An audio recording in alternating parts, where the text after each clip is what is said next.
There is a specific kind of exhaustion that comes from being around certain people. It isn't the exhaustion of work or of debate. It is the subtle, draining fatigue of being observed by eyes that are counting your steps, waiting for you to stumble. You share good news, and the air in the room grows heavy. You speak of an idea, and it is met with a pause that lasts a second too long. On the surface, they are smiling.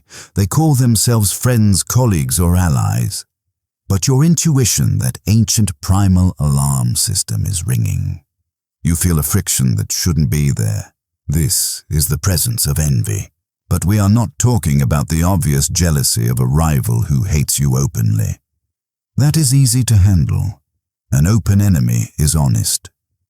We are talking about the secret envy, the kind that hides behind a handshake, the kind that rots a relationship from the inside out, often before you even realize the decay has started. Most people ignore these signs. They tell themselves they are imagining things. They project their own goodwill onto others, assuming everyone plays by the same rules of honor. The Stoic knows better.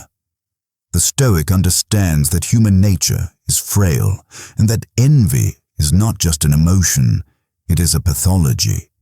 It is a disease of the soul that seeks to level the hierarchy, not by rising up, but by dragging others down. The danger isn't that they will destroy you. The danger is that by failing to recognize them, you will let their poison disturb your peace. Seneca once wrote, "He who is jealous of another is the enemy of himself." We must understand the mechanics of this. Why does someone secretly envy you? It is rarely because you possess something they want. It is because your existence challenges their own narrative.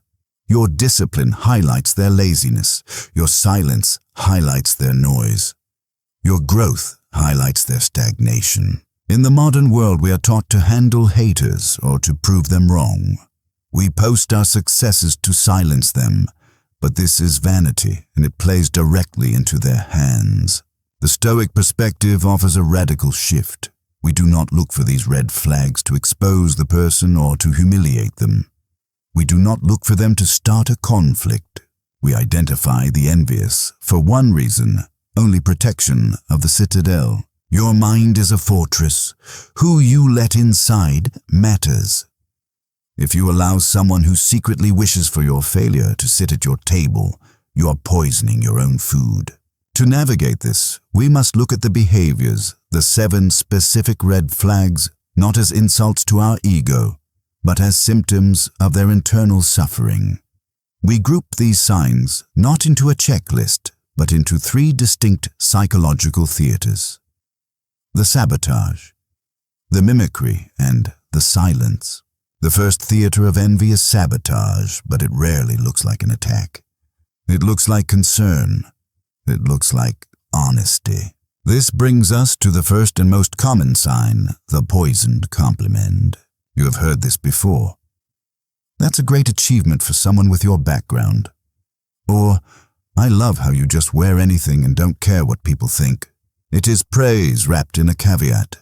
The envious person cannot bear to give you a pure victory. They must attach a weight to it. They must remind you of your place while pretending to celebrate your rise. Psychologically, this is a mechanism of control.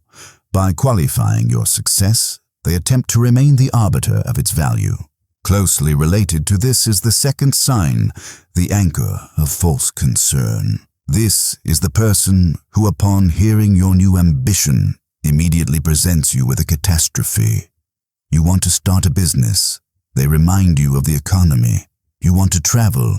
They remind you of safety. They frame it as looking out for you. I'm just worried you'll get hurt. But listen closely to the tone. Is it fear for you, or is it fear of you? If you succeed their worldview that the world is too hard, that effort is futile, is shattered. They need you to stay small so that their own smallness feels like a necessary fate rather than a choice. They are trying to anchor you to the harbor because they are afraid of the open sea. The Stoic sees this and does not argue. You do not try to convince the anchor to sail. You simply lift the anchor and you drift away. Envy often manifests as a strange parasitic closeness. This leads us to the theater of mimicry. The third sign is the aggressive mimic. Have you ever met someone who begins to adopt your mannerisms, buy the same clothes, or pursue the exact same hobbies immediately after you do? At first, it feels like flattery, but eventually it feels like theft. This is not the admiration of a student learning from a master. This is the envy of a void trying to fill itself. They do not want to be like you. They want to be you because they cannot bear the burden of being themselves. But when they cannot become you, the dynamic shifts to the fourth sign, the relentless competitor. This is the friend who turns everything into a zero-sum game. You mention a bad day, they had a worse one. You mention a small win, they recall a bigger one from 10 years ago. If you order a coffee, they know a better cafe. If you read a book, they've read the more complex original. Why do they do this? Because in their mind, your existence is a subtraction from their own worth. They are operating under a scarcity mindset, where the universe only has a limited amount of significance to hand out, and they are terrified you are hoarding it all. The Stoic response to the competitor is the most painful thing you can do to them. Refuse to play. When they announce their superiority, you simply nod. You might be right, you say, and you return to your work. You deny them the fuel of your reaction. You leave them competing with a ghost. The final theater is perhaps the most painful because it is defined not by what is done, but by what is withheld. The fifth sign is the Joyless Witness. Watch what happens when you share your absolute best news. A promotion, a marriage, a breakthrough. The envious person will freeze. There is a micro-expression of pain before the mask slides back into place. They may change the subject immediately. They may point out a flaw in the plan. But what they will never do is sit in the joy with you. They cannot. Your light burns their eyes. To acknowledge your success is to acknowledge their own perceived inadequacy. This evolves into the sixth sign, the public challenger. Notice who questions your competence.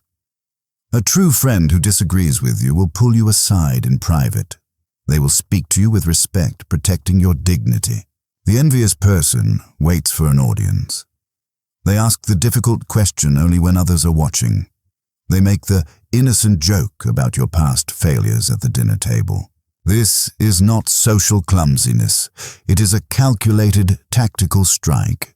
They are trying to lower your status in the tribe to soothe their own insecurity. And finally, the seventh most subtle sign, the minimizer. This is the person who attributes your success to luck. You have such good genetics. You were in the right place at the right time. They strip away your agency. They refuse to acknowledge the discipline, the suffering, and the late nights. By calling it luck, they absolve themselves of the responsibility to try. If you are just lucky, then they aren't lazy. They are just unlucky. It is a defense mechanism to protect a fragile ego. So you have identified these signs. You see the sabotage, the mimicry, and the silence. What now?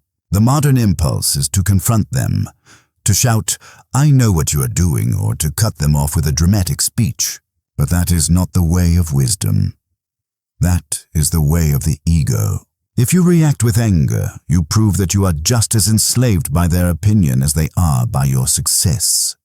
You enter the mud with them. The Stoic response is far more terrifying to the envious mind. It is indifference. You do not need to announce your departure.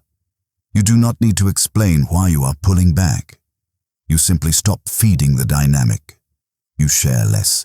You expect nothing.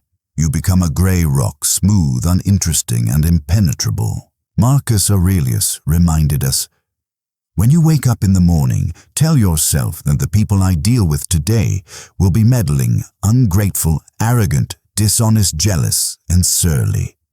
They are like this because they can't tell good from evil. He did not say this to complain. He said it to prepare. Envy is a natural law of the human condition, just like gravity. You do not scream at gravity when you drop a glass. You simply learn to hold it tighter. Understand that their envy has nothing to do with you. You are merely the mirror in which they see their own unfinished business. Do not break the mirror. Do not try to fix their reflection. Just cover it, turn away, and continue your work in silence.